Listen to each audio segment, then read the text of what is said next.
matatagpuan po natin ang kabuuan in Ecclesiastes po chapter 2. So from verses 1 to 26 po, ay to 20, yes, 26 po yun. So, how do we justify our existence? So, meron pa rin ba na nagtatanong, ano ba ang saysay ng buhay ko?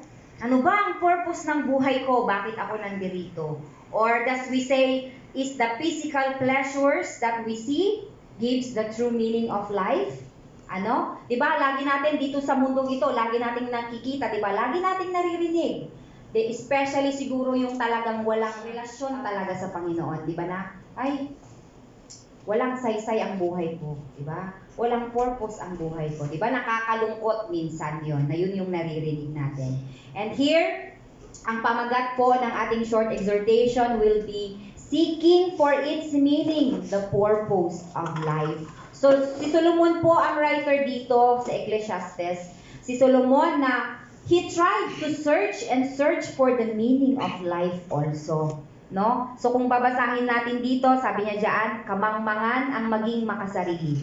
Sinasabi ko sa aking sarili, halika, subukan mo kung ano ang kahulugan ng kaligayahan, magpakasaya ka.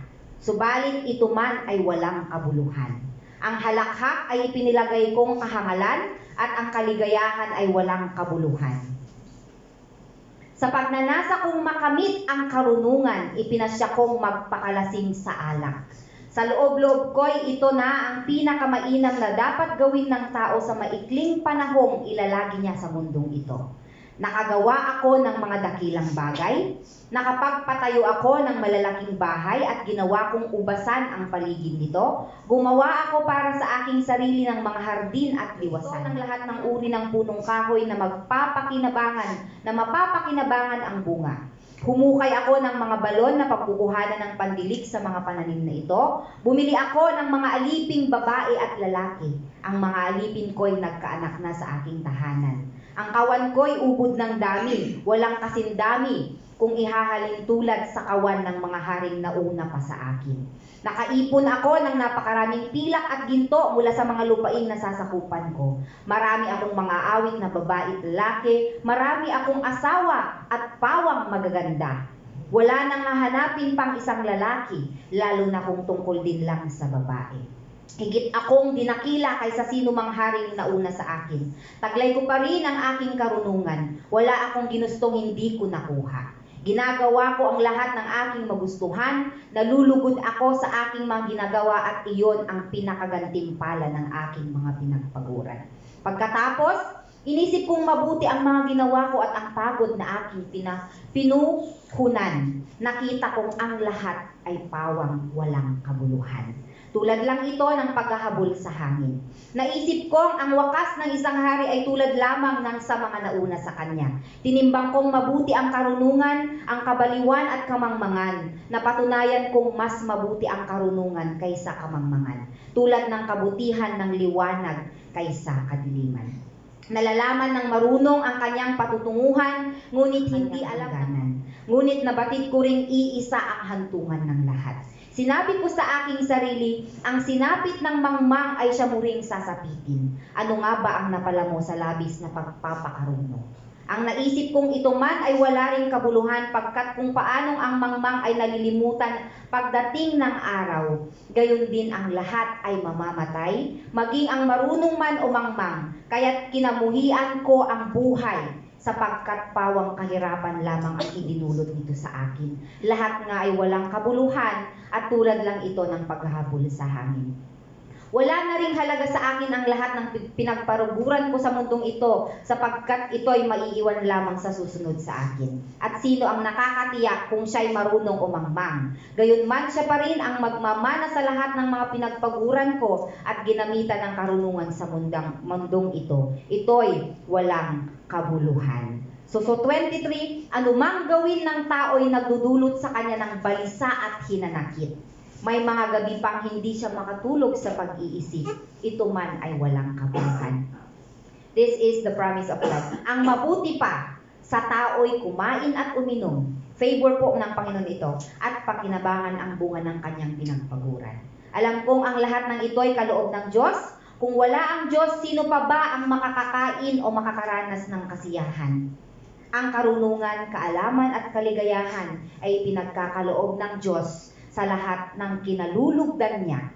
Ang makasalanay pinagtatrabaho niya at pinag-iimpok upang ibigay lamang ito sa gusto niyang pagbigyan. Ito man ay walang kabuluhan tulad lang ng paghahabol sa langit. So Solomon here na the knowledge and the wisdom na pinagkaloob ng Panginoon. No? Makikita natin body with wine, but nandoon pa rin po yung heart niya in guiding him, the wisdom.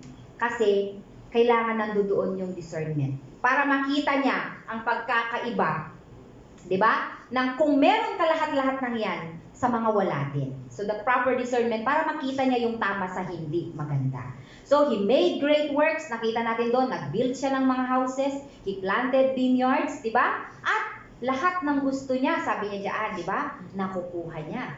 So, lahat-lahat pala meron na siya. Pero bakit he's still searching for the meaning of life? Why he's still searching for the purpose of life, di ba? Parang, oh, you have everything, pero meron pa rin palang kulang sa buhay. So, he became great also, greater than all in Jerusalem, higher than him, sabi diyan, no? So, dito natin makikita mga kapatid, the worldly wisdom, ang pagkakaiba ng worldly wisdom sa spiritual wisdom. Worldly wisdom is out of self-interest po, wherein, diba, nakikita natin ang buhay in the perspective ng tao lamang. But in the spiritual wisdom, it allows one to see life po sa perspektibo po ng ating Panginoon, and we apply God's word sa ating daily na pamumuhay. So in here, meron po tayong magiging tatlong realization at mga prinsipyo na mag-guide po sa atin as we principle that will guide us, di ba? As we deal with certain matters sa ating mga buhay. So number 1 po are responsible for their own decision, consequences of their action, mabuti man or masama. God will hold all people to account for every deed that is done. Number 2, God is sovereign over all creation.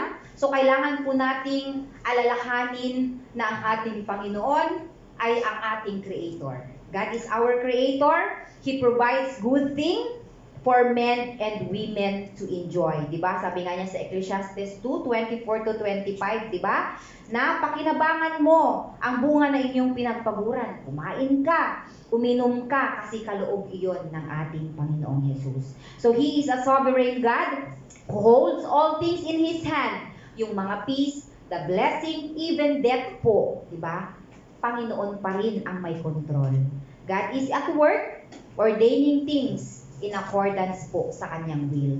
And third principle po, God is sovereign over all things, yet He can't be implicated in any wrongdoing. Di natin pwedeng sabihin ay ang Panginoon ang may, kumbaga siya ang dahilan, di ba? Na kung bakit ito yung sitwasyon natin, kung bakit nagawa natin ito, di ba? Kasi never, because God choose. Di ba? Hindi siya pinanggalingan ng mga wrongdoing, kundi sarili natin yung mga kagagawan because we allow it to happen. His character po will never be compromised regardless. God is God, God is good, God is holy, God is righteous, at hindi po yun mababago. He is light, and in Him, wala pong darkness, mga kapatid.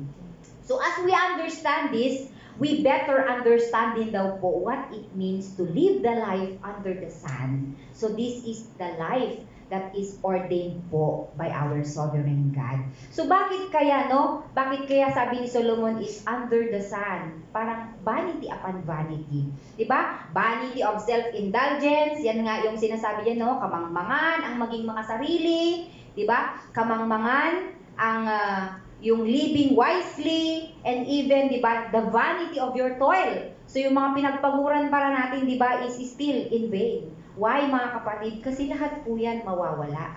Lahat po yan, di ba? Tunay yung sinabi dito na si Solomon, yung wisdom talaga na Solomon, grabe, na Bakit ko nga? Pinagpapaguran ko to. Di ko naman ito madadala kung saan ako pupunta. Yes, pinagpapaguran ko nga ito. Yung sabi nga ni Ate Glenn na i-share niya is, sino ang sino ang, what do you call this? Sino ang, diba? Hindi pa rin siya, kundi yung mga maiiwan niya din minsan, di ba? So, ito, vanity under the sun is still makikita mo dito yung kapag earthly view siya. But God intends that we receive good things. So, dito po, di ba, yung judgment under the sun na pinapakita ni Solomon dito is yung kapag apart ka from God. If you are apart from God. So, he searched after all the pleasures. He searched for wisdom. He described it as a perspective of a person na diskonektado po sa Panginoon. So, busy ka man sa lahat-lahat ng bagay, waste of time pa rin yun. Meaningless po kung wala po tayong relasyong totoo sa ating Diyos na buhay, mga kapatid. Our attitudes daw po should be thankful. We should be contented. Diba? Na there is still something good. Diba? Kasi po, favor yun ng Panginoon. Mababasa natin yan in Ecclesiastes 2, from 24 to 26, diba? Na yes, yung sabi nga ni Kuya Rafi last time, diba, sa exhortation niya sa tithes and offering, kasalanan ba yung na meron kang yung pera, diba? Pero hindi, kasi favor yun ng Panginoon, diba? Favor niya to, yung makapag-work tayo, then we are having everything that we have because of His goodness. Dahil po yun ay pabor ng Panginoon. Kasi He wants good for us also. Pero, yung sabi nga niya, di ba, ang pangit doon is kung yung mismong pera na ang mamahalin mo. Di ba? Kasi yun, pwede rin yung maihalin tulad as, yun na yung dinudiyos mo kapag. Di ba? So, hindi dapat pwede yun. Kasi, seloso din ang ating Panginoon. Di ba? Dapat ako lang ang Panginoon. So then, how should we live then, mga kapatid? Malapit na po tayo. Abandonahin po natin ang ating earthly pleasure for the hope po of eternal life. Kasi before Christ, we are slaves po to our passion. So it leads us sa ating destruction, di ba? But God, our Savior, rescue us and He brings hope of eternal life.